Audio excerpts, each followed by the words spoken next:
അടുത്തതാണ് പയാമാറ്റർ. അപ്പോൾ പയ എന്ന് പറയുമ്പോഴത്തേക്ക് ലാറ്റിനിൽ ലവിങ് മദർ എന്നാണ് പറയുന്നത്. ഇതൊരു തിൻ വാസ്കുലാർ മെംബ്രെയിൻ ആയിരിക്കും. ഇത് നമ്മളുടെ ബ്രെയിനിൻ്റെ ഏറ്റവും ക്ലോസസ്റ്റ് ആയിട്ട് ഇരിക്കുന്നതാണ് നമ്മുടെ പയാമാറ്റർ. ഇതെന്ന് പറയുന്നത് അതിൻ്റെ സൾക്കെ ഗയർ ഉണ്ടല്ലോ, അതിനെല്ലാം ഡിപ്പ് ചെയ്ത്, അതായത് നമ്മളുടെ ഒരു ഷീത്ത് പോലെ കറക്റ്റ് കവർ ചെയ്ത് പോകുന്ന ആളാണ് പയാമാറ്റർ. ഇതിനകത്ത് 2 പാർട്ടുണ്ട്, എപ്പി പയ ആൻഡ് പയാഗ്ലിയ. പിന്നെ ഇതെന്ന് പറയുന്നത് നമ്മൾ ബ്ലഡ് വെസൽസ് എല്ലാം നമ്മളെ പയാമാറ്ററിൽ കൂടെ പിയേഴ്സ് ചെയ്താണ് ബ്രെയിനകത്തോട്ട് പോകുന്നത്. അതായത് നമ്മുടെ ബ്രെയിനെയും സ്പൈനൽ കോഡിനെയും നറിഷ് ചെയ്യാൻ വേണ്ടി പോകുന്ന, അല്ലെങ്കിൽ ന്യൂട്രിയൻസ് കൊടുക്കാൻ വേണ്ടി പോകുന്ന ബ്ലഡ് വെസൽസ് എല്ലാം നമ്മുടെ പയാമാറ്ററിനെ പിയേഴ്സ് ചെയ്തായിരിക്കും പോകുന്നത്.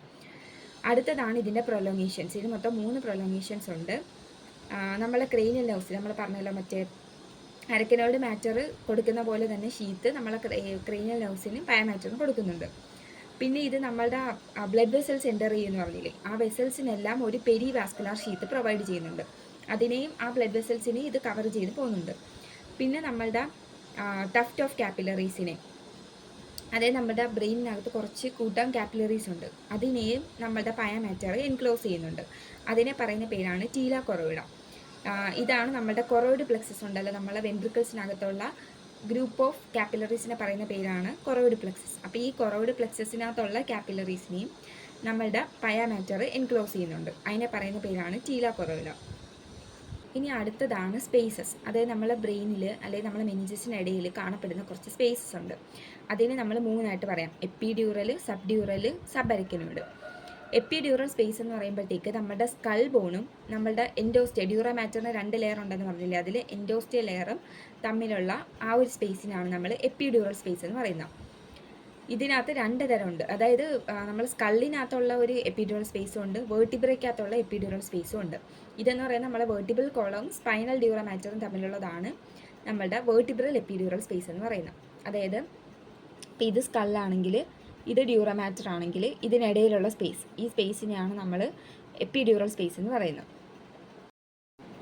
അടുത്തതാണ് സബ്ഡ്യൂറൽ സ്പേസ്. സബ്ഡ്യൂറൽ സ്പേസ് എന്ന് പറയുമ്പോൾ നമ്മൾ ഡ്യൂറാമാറ്ററിനും അരക്കനോയിഡ് മാറ്ററിനും ഇടയ്ക്ക് ഉള്ള സ്പേസ്. അപ്പോൾ ഇത് നമ്മൾ സ്കള്ളാണെന്ന് പറഞ്ഞു, ഇത് നമ്മളുടെ ഡ്യൂറാമാറ്റർ. അപ്പോൾ സ്കള്ളിനും ഡ്യൂറാമാറ്ററിനും ഇടയ്ക്കായിരുന്നു എപ്പിഡ്യൂറൽ സ്പേസ്. ഇനി ഈ ഡ്യൂറാമാറ്റർ കഴിഞ്ഞ് അടുത്ത നമ്മളുടെ അരക്കനോയിഡ് മാറ്റർ വരും.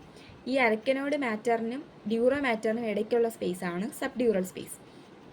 സബ് എന്ന വാക്ക് എപ്പോഴും താഴെ നിന്നാണ്. അപ്പോൾ നമ്മൾ ഡ്യൂറാമാറ്ററിന് താഴെയുള്ള സ്പേസ്, അതാണ് subdural space.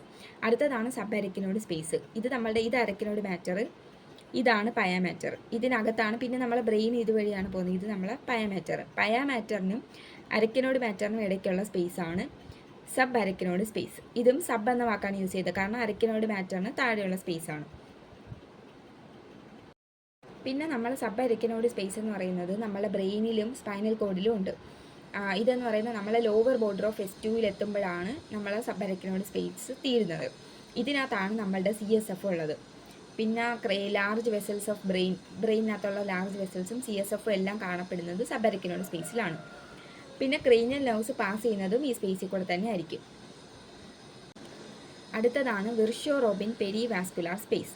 Space between nervous tissue and fold of pia mater with arterioles. Perivascular എന്ന് പറയുമ്പോൾ നമ്മളെ വാസ്കുലേച്ചറിന് പുറത്തുള്ള ഏതോ ഒരു സ്ട്രക്ചറാണെന്ന് മനസ്സിലാവും. അതായത് നമ്മളുടെ ആർട്ടീരിയോൾസിനെ നമ്മളെ പയാമാറ്റർ കവർ ചെയ്യുന്നുണ്ട്. അപ്പോൾ ആ ആർട്ടീരിയോൾസിനെ കവർ ചെയ്ത ആ പയാമാറ്ററും നമ്മുടെ നെർവസ് ടിഷ്യൂവിനും ഇടയ്ക്കുള്ള ആ ഒരു സ്പേസിനാണ് വിർഷ്യോ റോബിൻ പെരി വാസ്കുലാർ സ്പേസ് എന്ന് പറയുന്നത്.